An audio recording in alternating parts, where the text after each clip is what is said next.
Hola a todos. Después de que terminase la Lieja, lo dije en el vídeo del pasado domingo, quería hablar un poco también de los monumentos en la faceta de las chicas, en el pelotón femenino, porque creo que con todo lo que estamos viendo en estos últimos años, con Tadej Pogačar, con Mathieu van der Poel, en cómo se reparten la mayoría de los monumentos entre ellos y los que consiguen estar con ellos, asomar la cabeza en algunos de los monumentos de la temporada, creo que estamos dando cada vez más relevancia a estas 5 carreras y quiero también hablar un poco de cómo está ese ranking en el campo femenino, porque también hay corredoras muy interesantes que quizás os puedan sorprender, que no tengan tantos, que tengan muchos o incluso que ni siquiera aparezcan en este palmarés o en este tipo de carreras. También es cierto, y obviamente hay que tener muy en cuenta a la hora de hablar de los monumentos de las chicas, que no son tantos, porque hay que recordar que la Milán-San Remo apareció esta temporada de nuevo y que tampoco tienen tanta historia. Es decir, en el caso de los chicos hay carreras con centenarios ya y ellas apenas tienen, por ejemplo, la París-Roubaix 4 o 5 ediciones. Así que esto hay que tenerlo muy en cuenta a la hora de valorar los datos, porque efectivamente no hay una Eddy Merckx con 19 monumentos hoy en día, pero bueno, es cierto que poco a poco van haciendo camino las chicas también en este sentido y como digo, creo que esta temporada 2025 se le ha dado un prestigio aún mayor a estas 4 carreras que ellas han podido disfrutar. Seguiremos reclamando un Lombardía para las chicas porque bueno, creo que es cierto que las corredoras están cada vez acusando más el esfuerzo de las temporadas, que ya hay muchos días de competición, pero bueno, una carrera de un día en el mes de octubre y tal cual están las fechas ahora mismo, sobre todo este año que se va a estirar un poquito más el calendario, al ser un monumento creo que procede, ¿no?, tenerlo ya en el calendario de las mujeres, que no interferiría muchísimo y bueno, creo que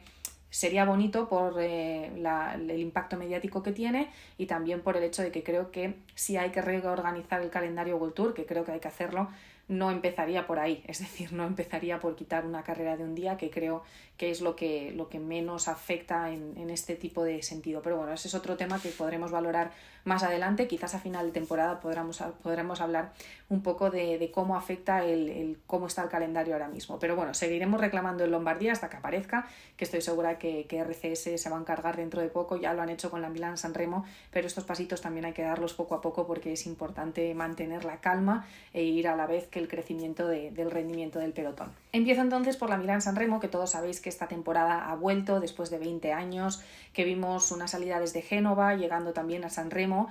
polémica también por los 156 kilómetros que tuvo de recorrido, que bueno, eso ya lo traté en ese vídeo y sigo teniendo la misma opinión. Creo que hay que ir poco a poco y que seguramente la carrera también tenga interés en la organización, me refiero en que sea la carrera más larga del año o una de las más largas. Por ejemplo, Gante-Wevelgem o Tour de Flandes tienen el rutómetro más largo de lo que va de temporada, a falta de que se conozcan algunos recorridos, y dudo que consigan igualarlo o superarlo, pero bueno, estoy segura de que la Milán-San Remo de chicas también quiere tener un poco pues esa fama, ¿no?, de ser la carrera más larga de la temporada, poco a poco. Yo no me parece algo grave ahora, lo importante era que volviese la carrera y eso ya se ha conseguido.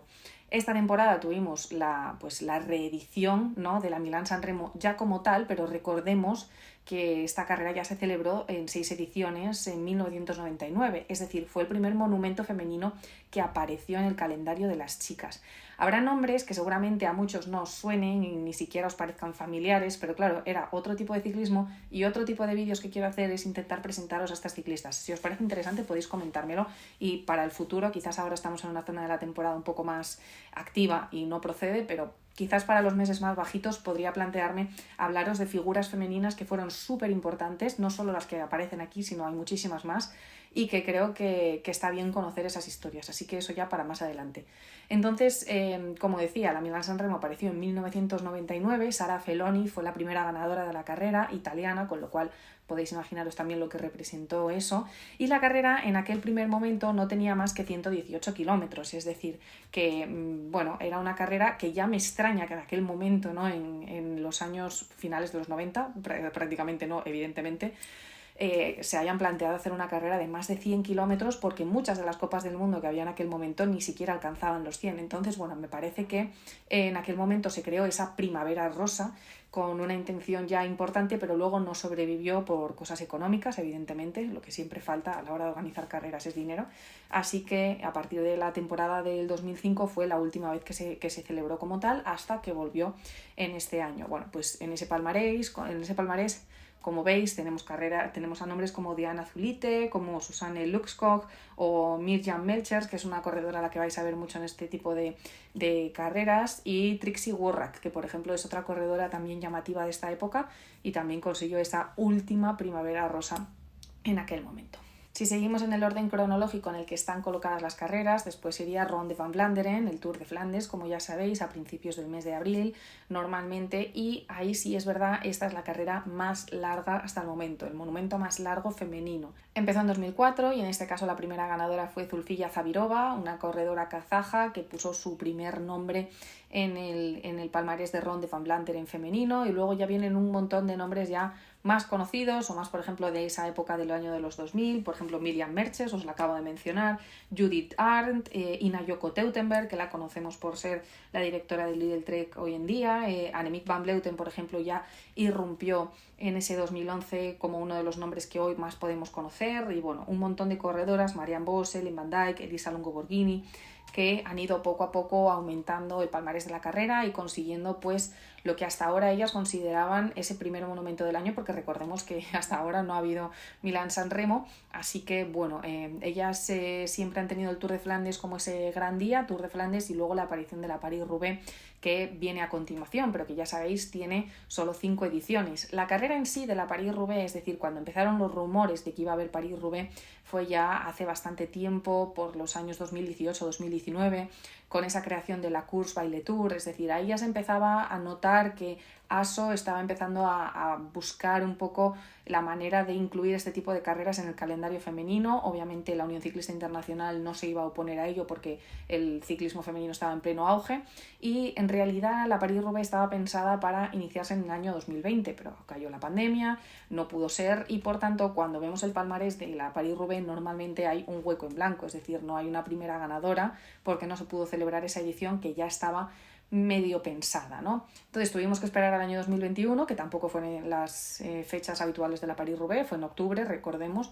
y por tanto todavía se está adaptando un poco lo que es la normalidad a la competición, ¿no? Entonces esa primera ganadora fue Lizzie Deignan, que además ya había ganado Ronde van Vlaanderen, es decir, ahora hablamos mucho de Lotte Kopecky, luego hablaré profundamente de ella, pero Lizzie Deignan en aquel momento venía de ser mamá,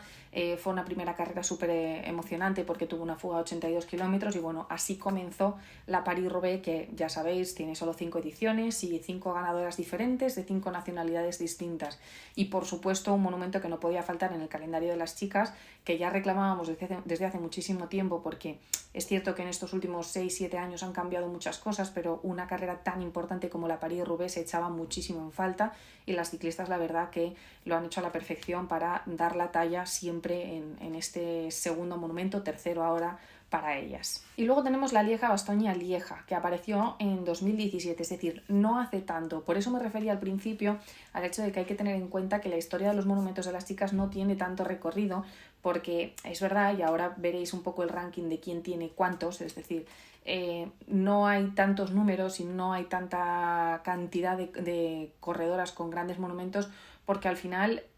las mismas son las que se han repartido en los últimos años estas carreras. En 2017 apareció la Lieja-Bastogne-Lieja. En un primer momento tuvo 135 kilómetros y luego ya fue creciendo hasta los 156 que tuvimos el pasado domingo, con lo cual las carreras en este sentido también evolucionan muchísimo. Por eso digo, cuando hablo de la Milán-San Remo, que seguramente la carrera crezca, es decir, es como el volver a nacer, y por tanto creo que es un momento en el que la organización también tiene que ver de dónde parten y hacia dónde pueden ir. Y esto ha pasado un poco con la Lieja también, ha cambiado muchísimo, y creo que pues esa primera ganadora en realidad se llevó esas 2 ediciones, Anna van der Breggen, luego la sucedió Annemiek van Vleuten, Demi Vollering tiene 2 también, y fue la edición del 2021 una muy bonita, Lizzie Deignan tiene una, y bueno, la del domingo de Kimberly Lecourt, que también fue muy emocionante. Creo que bueno, el palmarés de la Lieja-Bastogne-Lieja tiene corredoras ya súper actuales y todas con un gran renombre. Hay que decir, quizás, y siento decirlo así, pero la que se quede un poquito más atrás pueda ser Kimberly Lecourt o Grace Brown, pero aún así son 2 corredoras que si tú las analizas y las ves en el panorama actual, Grace se acaba de retirar, pero ha sido campeona olímpica, campeona del mundo de contrarreloj, es decir, es una gran ciclista, o fue una gran ciclista, y Kimberly es una corredora con una evolución diferente al resto, que ha quizás llegado a la ruta un poquito más tarde, pero que estoy segura que en el futuro analizaremos esta victoria en la Lieja-Bastoña-Lieja con muchísimo valor. La corredora que más monumentos tiene actualmente en el palmarés son dos, porque están empatadas, y son Lotte Kopecky y Annemiek van Vleuten. En el caso de Kopecky tiene 3 Ronde van Vlaanderen, recordemos que este año consiguió su tercer Tour de Flandes, y además tiene la París-Roubaix del año pasado, con lo cual es ahora mismo la corredora en activo que más monumentos tiene. Pero es que además Annemiek van Vleuten se retiró con otros 4. Tiene 2 Ronde van Vlaanderen y 2 Lieja-Bastoña-Lieja. Así que ahí están entre las dos, seguramente Lotte Kopecky consiga desempatar esto, y habría que ver si alguna más consigue acercarse a este cuarteto o a estos 4 monumentos que tiene Lotte Kopecky, porque por detrás, con 3, ahí lo veis, tenemos por ejemplo a Anna van der Breggen, que tiene un Ronde van Vlaanderen, el de 2018, y tiene la Lieja del 2017 y 2018, es decir, ahí ella consiguió lo que por entonces era el doblete, lo que había, con lo cual un gran año de monumentos para Anna van der Breggen. Tiene 3 también Lizzie Deignan, con un Tour de Flandes, con la París-Roubaix, la primera edición que ganó, y con la Lieja del 2020. Elisa Longo-Borghini tiene otros 3, con sus 2 Tour de Flandes y la París-Roubaix. Y, por ejemplo, ya corredoras, como decía, un poco más del ciclismo de antes, ¿no? De la anterior época del ciclismo, de los años de los finales de los 90, de los 2000, Zulfija Zabirova, que tiene las 2 Milán-San Remo y un Tour de Flandes, y Mirjam Melchers, que tiene una Milán-San Remo y 2 Tour de Flandes. Luego tenemos a Demi Vollering y a Judith Arndt con 2 monumentos cada una. Yo creo que Demi Vollering es un poco complicado que la veamos ganar carreras como París-Roubaix o Tour de Flandes. Tour de Flandes es más posible que París-Roubaix, pero lo veo bastante improbable.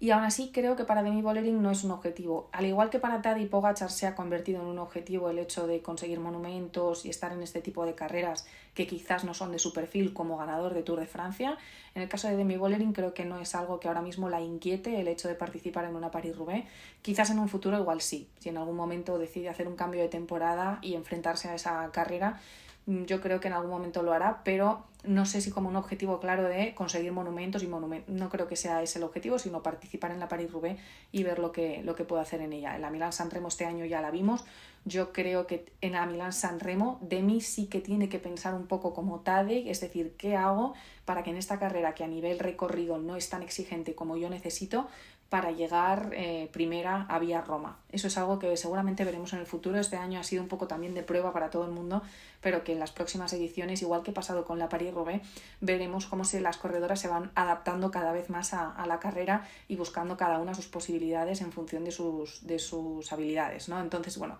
creo que eso es algo que sucederá en el futuro y no me extrañaría que Demi Vollering, como digo, tenga esta mentalidad un poco a lo Pogačar de decir, ¿cómo me las apaño para ganar una Milán-San Remo? Porque sí que la veo capaz de ganar una Milán-San Remo. Igual que para la París-Roubaix lo veo un poco difícil, para la Milán-San Remo lo veo bastante factible. Y luego tenemos un montón de corredoras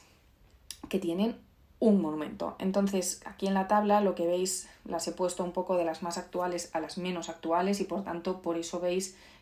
pues en el caso desde Ronde muchísimas como Chantal, Marta Bastianelli, Colin Lavecchi, que ya se ha retirado, Ellen van Dijk, Marianne Vos, que es lo que os decía, quizás os extrañaba que hubiese gente que no tenía tantos. En el caso de Marianne ha ganado muchísimas carreras, pero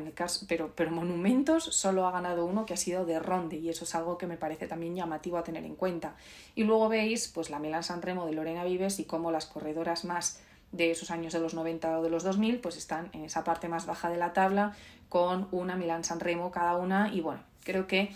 esta última tabla también yo creo que se ve un poco, ¿no?, a través de estos datos cómo han cambiado las historias de los monumentos, cuáles son los más largos y cuáles son los más un poco históricos, que es de Ronde sin duda alguna.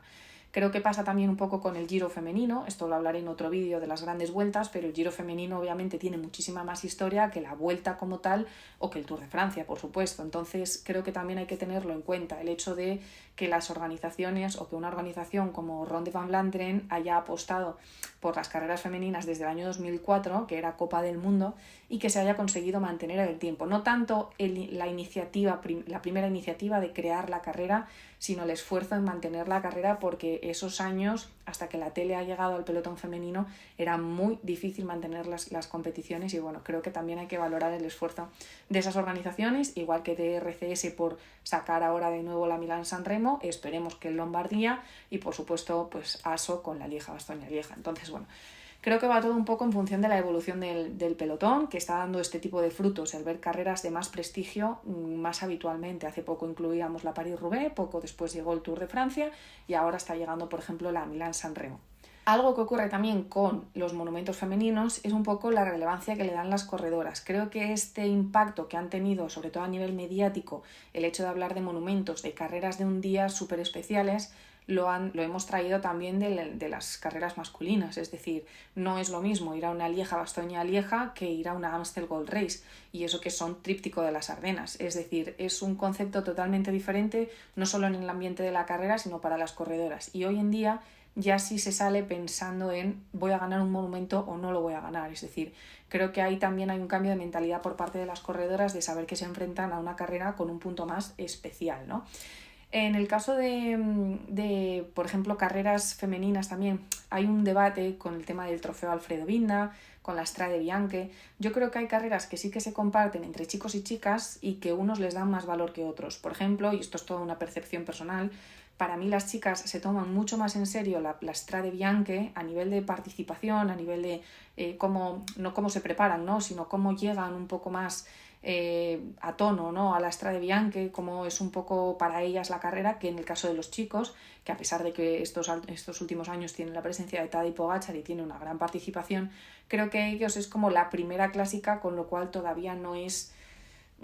hiper mega importante, ¿no? No sé, es un poco la percepción personal que tengo por las ideas que me llegan de un sitio y de otro. Y sin embargo, creo que hay otras, por ejemplo, Gante-Wevelgem, en el caso de las chicas, creo que no es una hiper mega clásica, como sí en el caso de los chicos. En el caso del pelotón masculino creo que se toman esa carrera súper en serio, como un punto hiper importante para algunos en el calendario, y en el caso de las chicas pues es una carrera más. No una, bueno, es que tampoco quiero hablarlo así a la ligera, pero como que no se le da el mismo prestigio. Y en el caso de los monumentos creo que todos están más o menos en esa línea de saber que son carreras muy muy importantes. Es difícil incluir o descartar carreras de estos 5 monumentos, creo que esto ya nunca va a cambiar por mucho que lo pidamos los aficionados, pero para mí Strade Bianche, por ejemplo, es una carrera que me parece que está a la altura.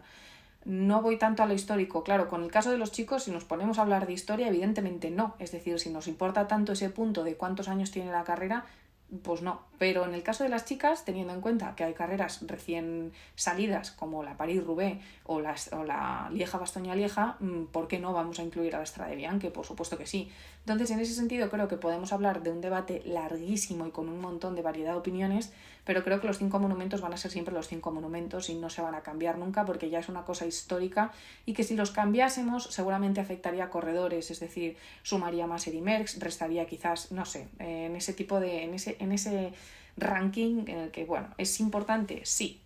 ¿Es lo más importante? Seguramente no. De Lotte Kopecky quizás destaco de sus 3 monumentos su primer Tour de Flandes. Creo que fue el más especial de todos. A mí fue un poco el que más recuerdo con muchísima emoción, no solo por cómo ganó, sino obviamente la reacción de los fans belgas, que siempre es espectacular, ¿no? Pero me refiero a ella vestida de campeona belga. Creo que fue un día bastante bonito en ese sentido, y bueno, creo que de sus 4 monumentos me quedaría con ese. En el caso de Annemiek van Vleuten es cierto que no vimos ese Tour de Flandes de 2011, que estoy segura que por ser el primero fue súper especial. Es más, si lo buscamos en YouTube,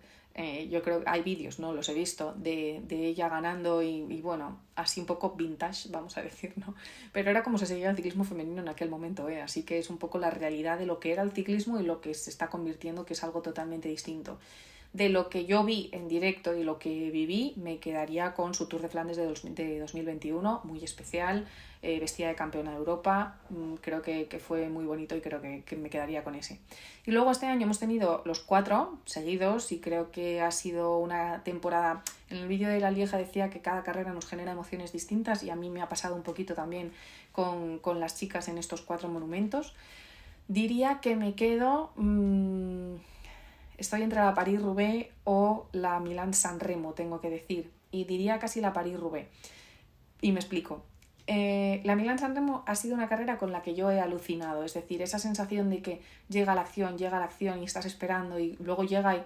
Es cierto que a mí, narrando la carrera, me impresionó mucho esa sensación de qué va a pasar todo el tiempo, y creo que SD Worx hizo una gran carrera. Creo que hemos visto una carrera llamativa, pero muy controlada. Es decir, no vimos un espectáculo brutal. Me faltaron cosas, ¿no? Tanto la subida a la Chipresa como del Poggio. Entonces sí es verdad que la carrera en sí estuvo muy bien, porque bueno, estuvieron casi todas las favoritas ahí donde tenían que estar, pero creo que fue también un poco una toma de contacto con el recorrido, el ambiente. Entonces bueno, me gustó mucho y la disfruté muchísimo, creo que fue muy emocionante y que la victoria de Lorena Vives fue merecida, muy muy merecida y nada fácil. Es decir, hay veces que Lorena Vives parece que gana muy fácil y creo que en ese día también, bueno, hubo cosas, entonces me gustó mucho. Pero elegiría la París-Roubaix un poco por esa sensación de que iba a pasar algo muchísimo más espectacular. Creo que yo fui con la sensación de que íbamos a ver una carrera aburridísima, porque iba a haber una dominancia y un predominio del SD Works bastante importante, y luego nos llevamos a sorpresa de que no fue así, es decir, de que Lorena Vives se llegó a quedar, de que Lotte Kopecky no estaba todo lo fresca que debería estar, y bueno, creo que Visma lo jugó muy bien con ese ataque de Pauline Ferrand-Prévot y lo que significa Pauline Ferrand-Prévot. A veces las corredoras no es solo cómo ganan, sino quiénes son también, es decir, esto creo que estábamos todos de acuerdo. Entonces, que Pauline Ferrand-Prévot gane en el año de su regreso, es decir, sin ni siquiera necesitar adaptación a la carrera en su año de debut, con un ataque a 25 kilómetros, la primera francesa, que suene la marsellesa, ¿no? en el pelódromo de Roubaix, creo que es importante, creo que es un día llamativo en ese sentido, ¿no? Y creo que fue un día especial y para mí el mejor monumento de las chicas hasta de esta temporada. Luego te pondría quizás... luego pondría el Tour de Flandes de Lotte Kopecky, porque a pesar de que creo que le debe el 50% a Misha Bredebol, lo ha ganado, y entonces son 3, es una corredora de récords, sigue ganando año tras año, al menos una clásica de un día. Es cierto que este año hizo una temporada bastante más corta y eso también hay que tenerlo en cuenta.